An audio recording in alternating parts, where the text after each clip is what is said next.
MashaAllah, a lot of you are really, really thirsty. It's like you guys were like doing jumping jacks while Imam Yassin was talking or something. Like half of the back of the masjid like cleared out as soon as he said go get drinks.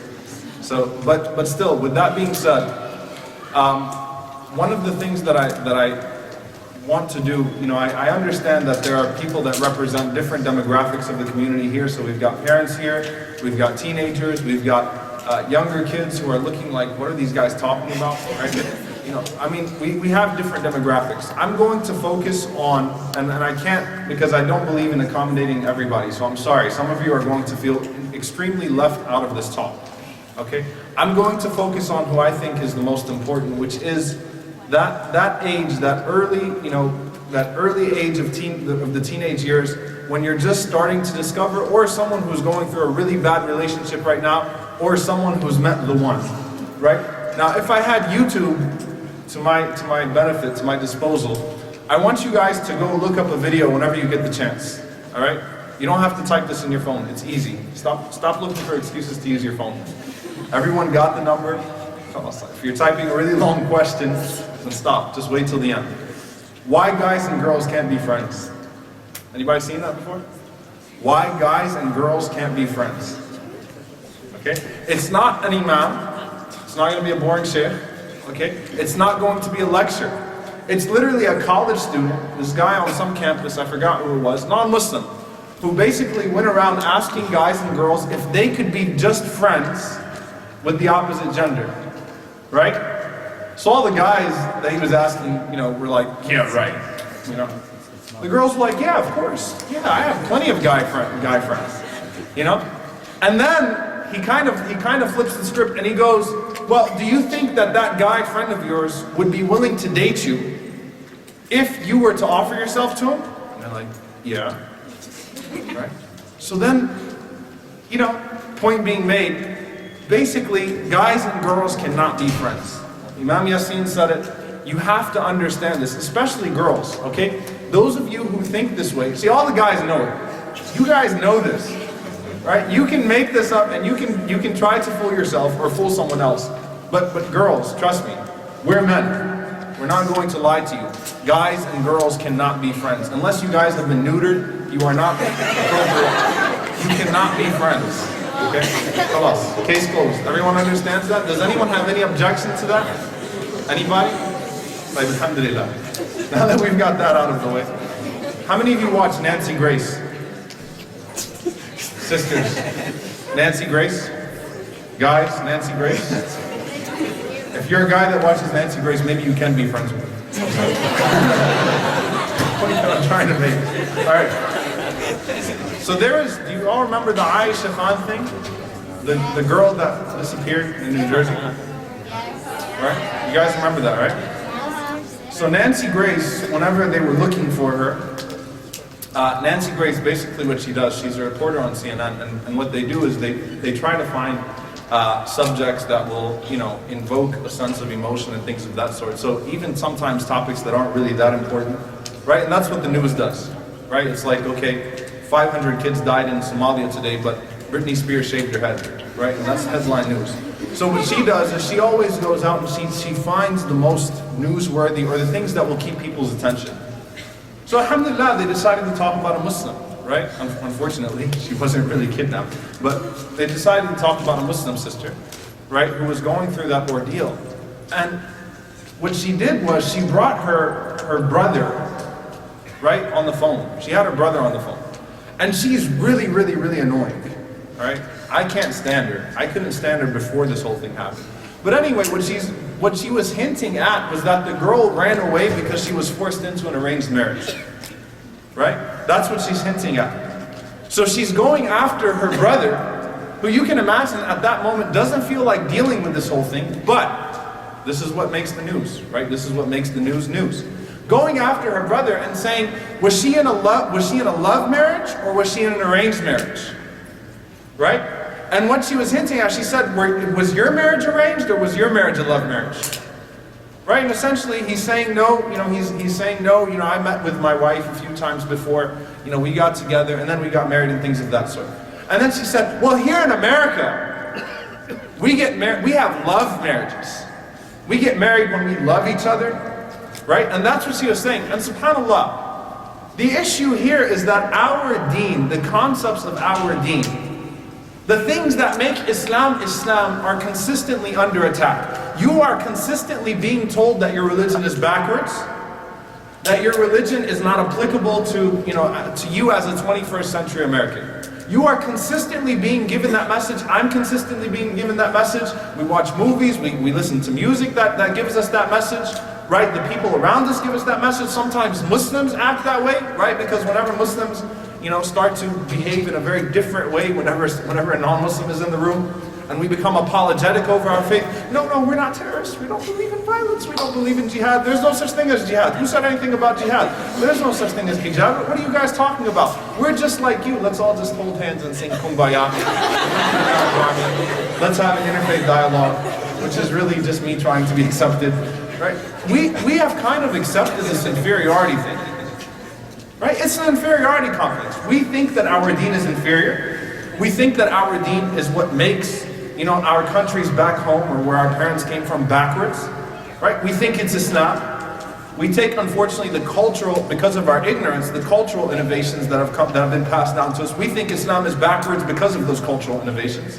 Right? We think the only reason the Muslim world has dictators and has oppressors, and the only reason why they haven't gotten so far with this and this and this and that is because of Islam. We have an inferiority complex. But Islam is what took a very indecent bunch called the Arabs of the 7th century, okay, and turned them into an ideal civilization. This is not Islamic history. This is history. Turn them into a people of morality, turn them into a people of progress, turn them into a people of decency, right? Turn them into a people of dignity. Turn them into a people that gave birth to math, that gave birth to law as we know it today. All of these advancements came from the Muslim world. Medical advancement, right? Even the numbers that we use today, right? All of this came from a people that were barbaric, that were so backwards that Heraclius, whenever he was seeing the dream of the Prophet ﷺ, what did he say to Abu Sufyan? He said, I knew there was a prophet coming, but I didn't think he'd be from you guys. Like, seriously. You are the most backwards people on the face of the earth. And Islam made them human. Islam made them civilized. Islam made them dignified. Right? So that's the first thing. When we say, رَضِينَا بِاللَّهِ رَبَّا وَبِالْإِسْلَامِ دِينًا وَبِمُحَمَّدٍ صَلَّى اللَّهُ عَلَيْهِ وَسَلَّمْ نَبِيًّا وَرَسُولًا, we're pleased with Allah as our Lord. We're pleased with Islam as our deen. We're pleased with the Messenger sallallahu alaihi wasallam as our prophet. We're making the testimony that we know that this is good for us. Not only are we submitting, not only are we being obedient, we understand that everything that is in the Quran and the Sunnah is better for us. That the Creator knows better than me as a creation, because I'm limited by my senses. I can be fooled by my senses. And let's face it, we're a pretty stupid creation when it comes down to it. You could be sitting on a roller coaster ride and a cardboard box could jump out at you and you'll scream. Right? It's a cardboard box. You know it's a cardboard box when you get on the ride. You know that's not really, SpongeBob coming to kill you, but you still scream. Why? Your senses. You're limited by your senses. It's a 4D world for us. You're limited by your senses, right? Allah subhanahu wa ta'ala knows what's best for us. So number one, coming to the conclusion that Allah knows what's better for me, and I accept this wholeheartedly, and I understand this is what made a very uncivilized people, a backwards people, civilized in the first place. And as a human being, this is what's going to give me purpose in life. Because subhanAllah, there are so many books that have been written, right? I remember one book, The Hell of a Purposeless Life. The Hell of a Purposeless Life. A life with no purpose. And the fuqaha, the scholars of Tazkiyah, they call it Jahim al-Ghurur. The hell of being deceived, of deluding yourself, right?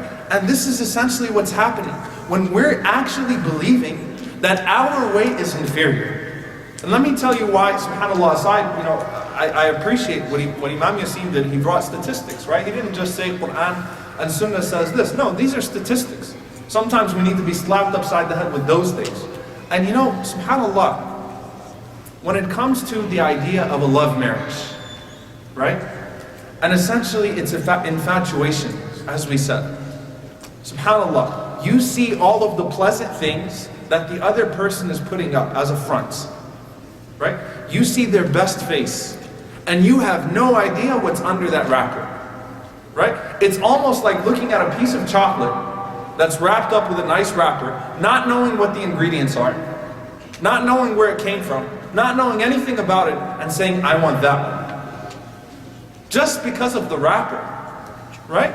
And then subhanAllah, the first night, after the first night that you get married, and after all that stuff has happened, you've already experienced the positive aspects. You've already experienced the joy of love and the joy of going out together and the joy of this first time and that first time. The first time we held hands, the first time we shared a smoothie, the first time we went to the movies together, the first time this, the first time that. And then marriage comes, and all marriage is a bundle of responsibility. And you are going to regret that marriage for the rest of your life. You're going to hate yourself. SubhanAllah. What happened? That front is not there anymore. You're seeing the person for who they are. All the makeup is gone. Right? Makeup's not there anymore. Now you've got white cream everywhere. Right? And Winnie the Pooh, PJs and stuff like that. Like now you've got, what happened? Where did it all go? That's not what I signed up for. It was all the fronts. It was all the fronts. Right? And infatuation is the key. SubhanAllah. What does Islam give us in return? Because subhanAllah, had Allah subhanahu wa ta'ala demanded us to be monks, right? To live celibate lifestyles, it would be very tough for us. Everything that Allah gives us, everything that Allah subhanahu wa ta'ala has provided in this life that offers joy through a haram avenue, Allah subhanahu wa ta'ala has provided a halal alternative. There is nothing in this life except that Allah subhanahu wa ta'ala gave us a halal alternative, and that's purely from the mercy of Allah subhanahu wa ta'ala. I did a minor in biblical studies. Do you know in old Christian theology, getting married is frowned upon? This is disgusting, right? Celibacy is the only way. If a person gets married, that person is someone who's doing something detested, repulsive. How dare they, right? SubhanAllah. I mean, in other theologies, obviously the only way to really achieve spiritual illumination is to go to the extreme of being celibate, living that life, right, as a monk. In our deen, we seek Allah subhanahu wa ta'ala through marriage, which gives us joy anyway. SubhanAllah, marriage is half of your deen. That's a rahmah. That's a rahmah. That half of your deen is something that's as tangible as marriage, as making that work, as seeking the pleasure of Allah subhanahu wa ta'ala through another human being, through showing mercy to another human being, right? Through restricting your ego with another human being. And here's what happens whenever we get into the whole love marriages and the infatuation. I did a little bit of research myself. The whole first love thing? I'm not even going to talk about something as extreme as losing your virginity. Talking about the concept of your first love. There is a Pittsburgh Sociological Journal, and what the statistic that they have, do you know how many people actually end up marrying their first love? You know how many people actually end up marrying their first love? Anyone want to give me a percentage? 1%.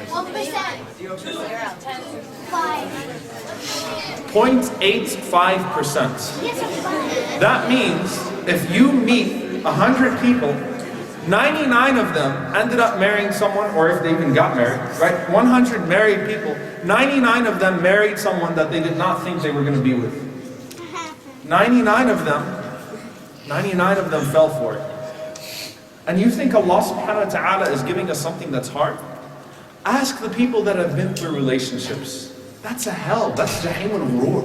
To invest yourself emotionally into something that's not even going to give you anything at the end of the day. To tell someone your secrets, to trust somebody, and the extent of the trust, Allah Ta'ala, how far it goes sometimes, right? You trust them with your secrets, you trust them, you say, I want to be with you for the rest of my life. You trust them with parts of your body, right? I've had many times, subhanAllah, in my 6 years as being imam, I retired, alhamdulillah, I hung my thawb up in the masjid. This is all you now.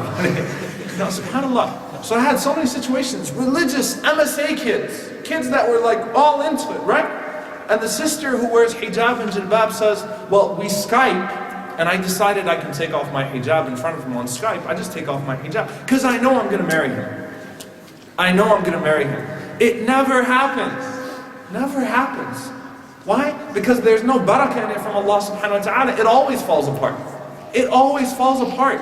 That's a hell, that's punishment in this world. To go through relationship after relationship after relationship, and every time you get in a relationship, you know what? A piece of you dies.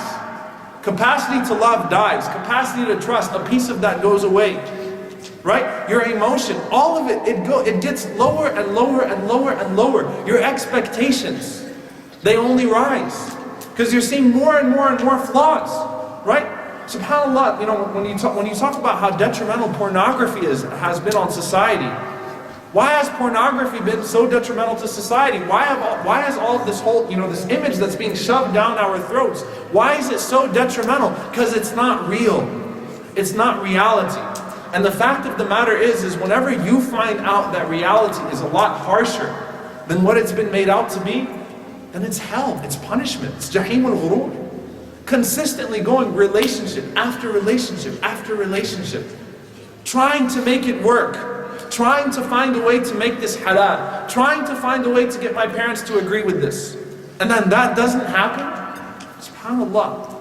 And let me tell you why Allah subhanahu wa ta'ala stops. And you know, you want to talk about practicality.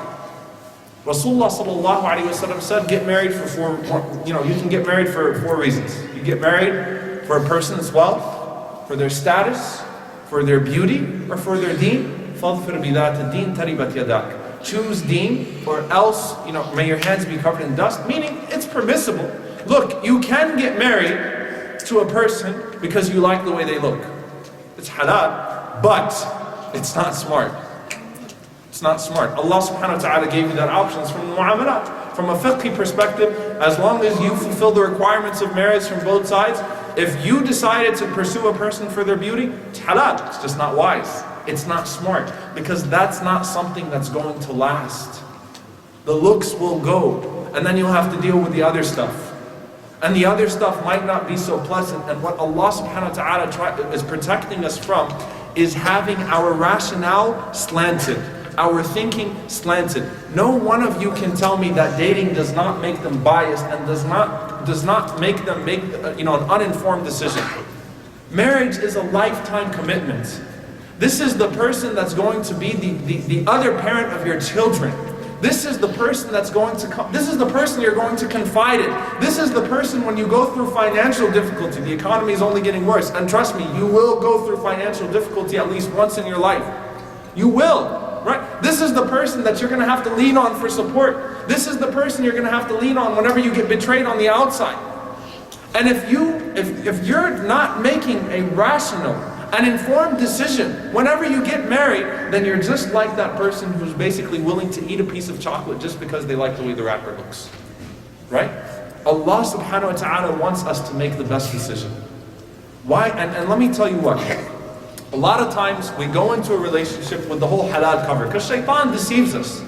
Shaitan makes things seem halal, right? At least we're not doing this, at least we're not doing that, but we're going to get married, but we only talk about deen, here and there. SubhanAllah, shaitan deceives us and he deludes us. But let me tell you what happens, right? Here's what I've dealt with a million times, and I'm sure Imam Yasin will say the same thing. Whenever you say, but I like her for her religion too. She's a religious person. Or he's a good brother, right? It's not just that. But why do you think he's religious, right? Why do you think she's religious? What caused you to have a biased view at this point? Let me tell you something. If you already want to marry someone for other reasons, you will make that person out to be religious, and even if they're not religious. MashaAllah, she's so good. Why is she so good? She listens to Surah Al-Rahman every night. MashaAllah. You ignore all the other stuff. MashaAllah. He's such a good brother. He's so religious. Why is he so religious? MashaAllah, he prays 5 times a day. Sahabi. You'll make him out to be whatever you want him to be because you already want him. Your decision making has been slanted. And you're about to make the most important decision of your life and it's biased and it's crooked. Why? Because you allowed your infatuation to cloud your rationale, your judgments. And Allah subhanahu wa ta'ala does not want us to do that. Essentially, some people say, well, does that mean, we go all for arranged marriages, right? It's funny, whenever the older generation, no offense, I told you I'm targeting one demographic, right? Whenever brothers and sisters brag, Beta, I never saw your mother before we got married. Not once. I didn't know how she looked. That's not going to work right now. It's just not going to work. Okay? And it's not the sunnah. It's not from the sunnah. Right? The Prophet ﷺ, he gave permission. You go and you look. Right? Not without hijab. I don't know where we've got this idea now that women can take off their hijab when they're being considered for marriage. Right? SubhanAllah. Not without hijab. You look at the person. Right? You look at their face.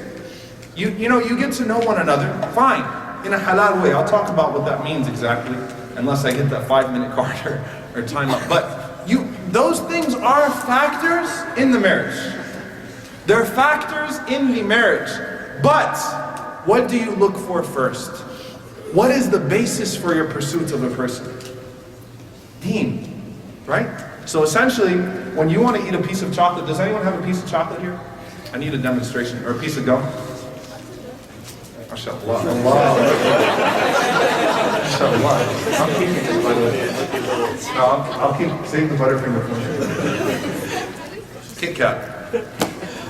If I don't know what a Kit Kat is, if I just got off of a boat from somewhere else in the world and they didn't have Kit Kats there, that's a really backwards country if they didn't have Kit Kats. What's the first thing I want to know about this?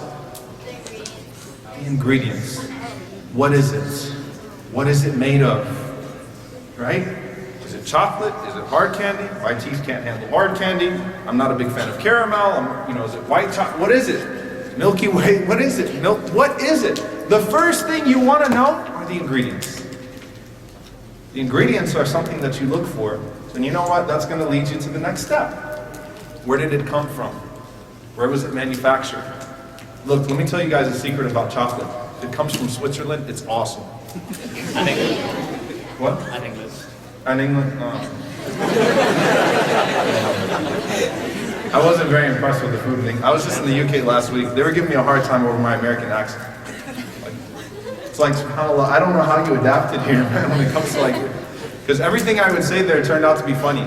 When I got to the airport, I was calling the brothers and I said that I'm wearing khaki pants and a brown sweater. They just bust out laughing. I'm like, why are you guys laughing? And apparently pants over there means underwear. They say trousers. So if you ever hear Imam Yassin say trousers, that's why. Everything was funny over there. First, you want to know the ingredients. You pursue on the basis of what it's made of. That's what Allah subhanahu wa ta'ala has given to us. Pursue on the basis of deen. Not that every single person who has deen is going to be compatible with you, but the basis of your looking at a person in the first place is deen, what it's made of. Then you want to know where it came from. إِذَا أَتَاكَ مَنْ تَرْضَوْنَ دِينَهُ وَخُلُقَهُ فَزَوِّجُوهُ. If someone, Rasulullah actually gave us 2 criteria, by the way, for looking for a person, considering a person. Deen and character. Deen and character. The inner beauty of a person. The way that person acts. The way that person treats people. Right? All of that is considered in khuluq, because you know what? There are people that have religion, they wear religion on their sleeves, but their character is terrible. They have no character whatsoever. They're rude, they don't smile at people, they're shady with their business practices. And the Prophet ﷺ, when he was asked about the woman who was rough with her neighbors, who was abusive towards her neighbor, was verbally abusive towards her neighbors, when she prayed, right? She was doing salah, she was doing zakah, she was doing all the outward rituals. What did the Prophet ﷺ say about her? What did he say? Somebody tell me. Sahaba asked the Prophet ﷺ, there's a woman who prays, she did all that stuff, but she was abusive towards her neighbors. What did the Prophet ﷺ say about her? Imam Yassin can't answer. He's not going to bail you out.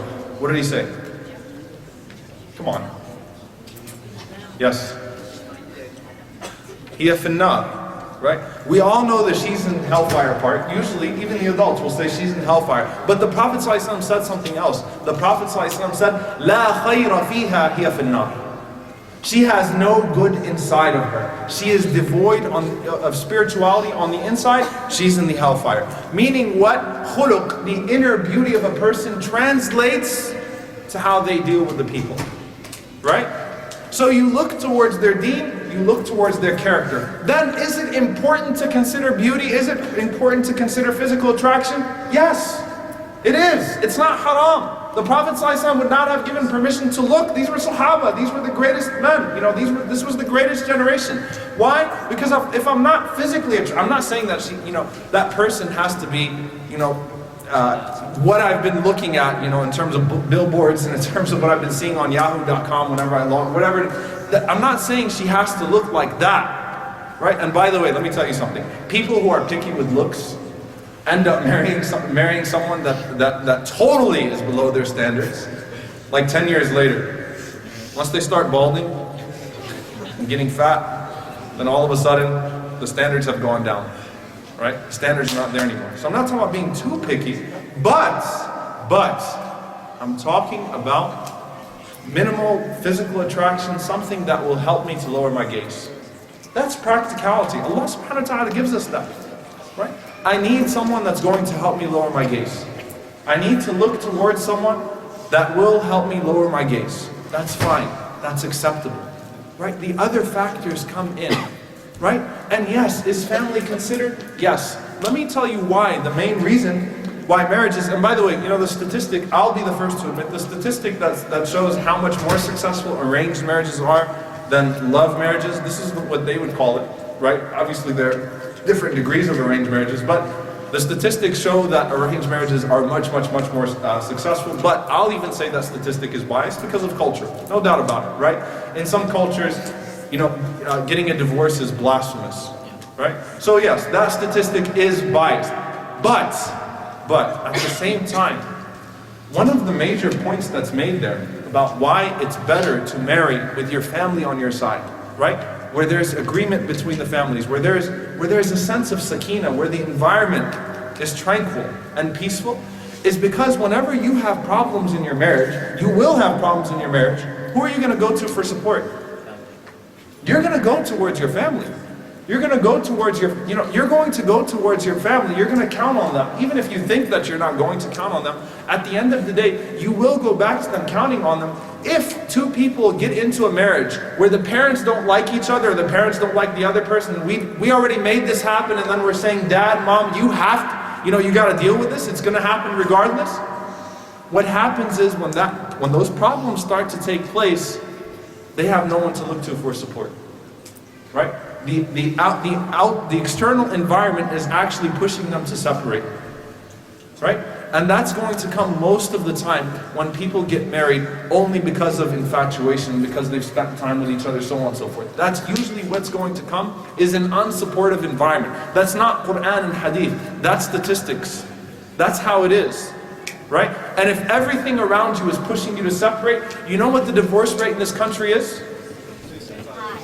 55%. When you get married, you are more likely to get a divorce in this country than to stay married. That's terrible. SubhanAllah. When you get married, imagine when people are walking the aisle in this country, it's not even a 50-50 chance anymore. Most likely the person that I'm walking the aisle with right now is not going to be my wife in a few years. That's terrible. Why? Because you know what? It's not all that it's being made out to be. We have to trust that Allah subhanahu wa ta'ala has our best interests in mind. So with that being said, I want to I know that I'm going to get the notes, so I just want to, because I know that people always say this isn't practical enough, right? It's not practical. We understand the concept, we have to trust Allah subhanahu wa ta'ala, we have to submit. So I want to try to give some tips. Usually the major obstacle to marriage, because usually what's going to happen when people say, well, I want to get married, but who's stopping me? Parents, right? And to all of the parents here, I will address you directly now. Do not expect your kids to stay away from haram when you're making halal so hard, and haram is so easy to them. Do not expect them to stay away from haram. SubhanAllah, the scholars have emphasized, both past and present, the importance of helping people to get married. SubhanAllah. I remember Imam Ibn Uthaymeen rahimahullah ta'ala even was talking about, the priority in zakah. The priority in zakah. Give charity to a poor person who's having trouble getting married. Help these people get married. So that's a priority in this day and age because of the incredible amount of fitna around us. Right? Haram is so easy. Don't make halal hard.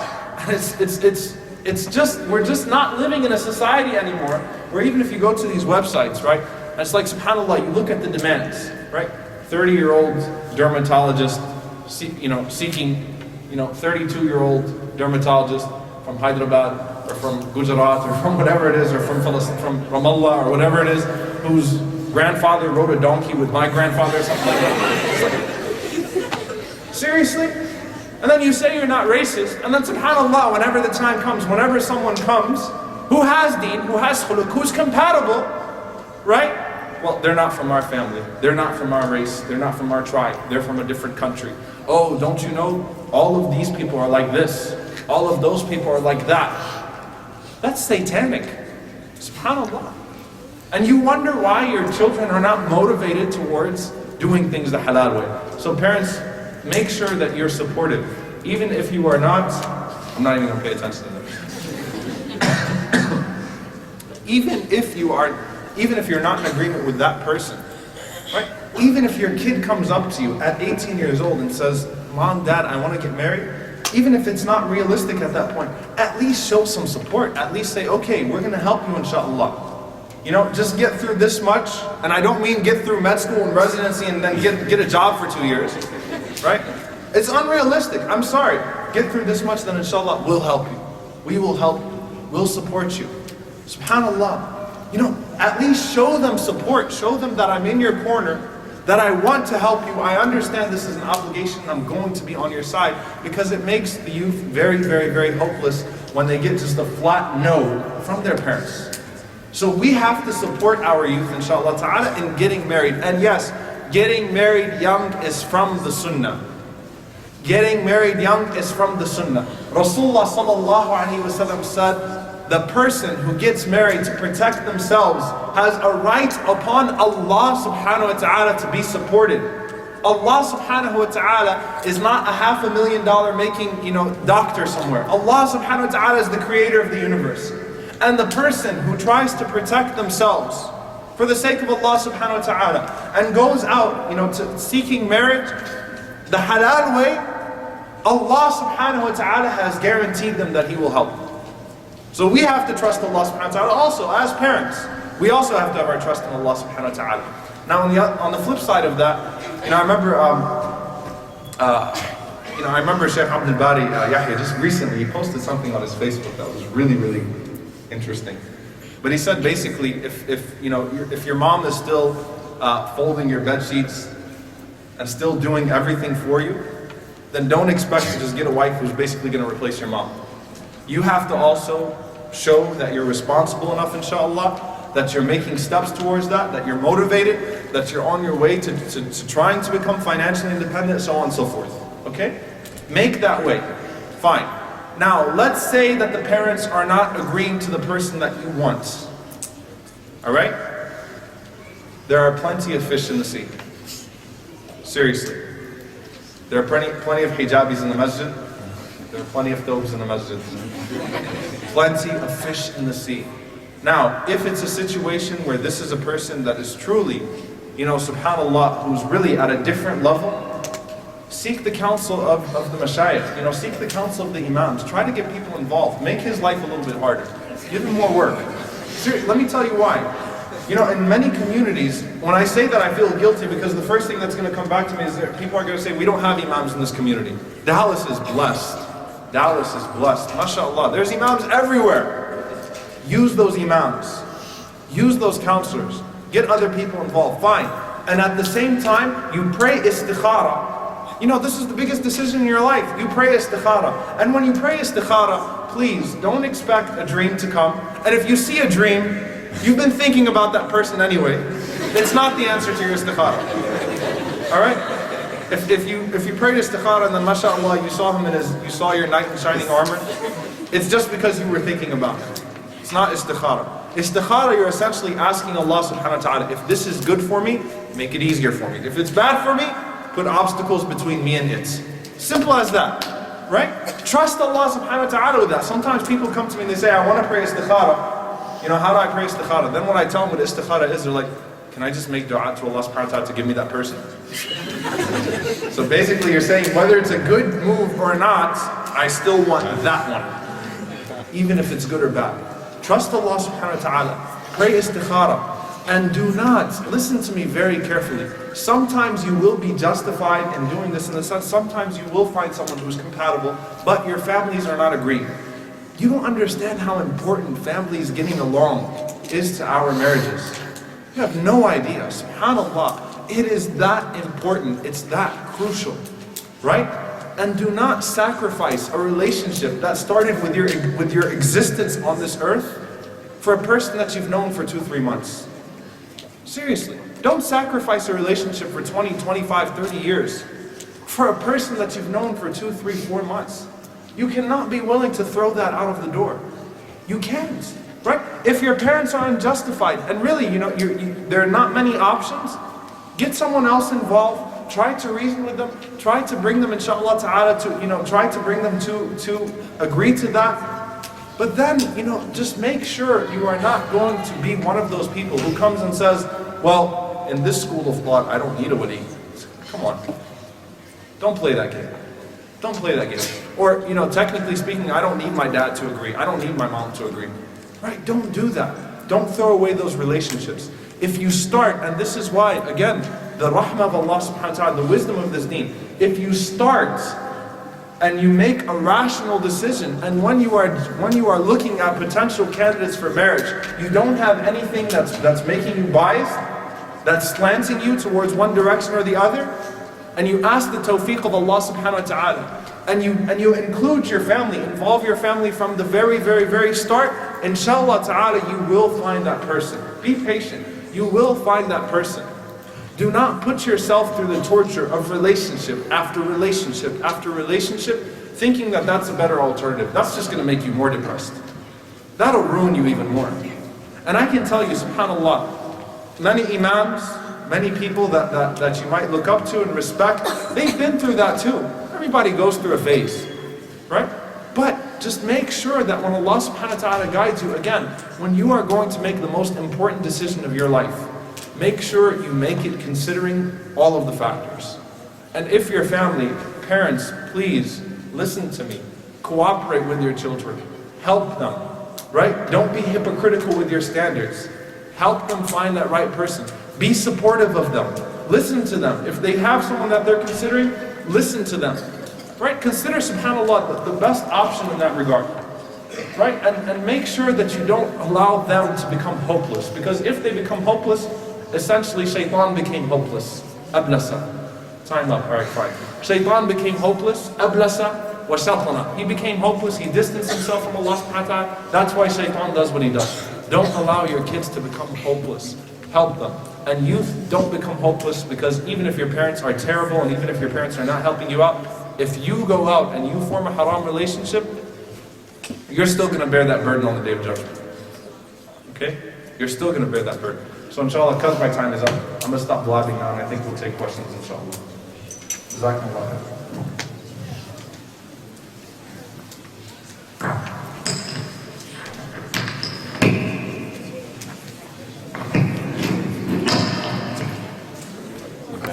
Where are the texts?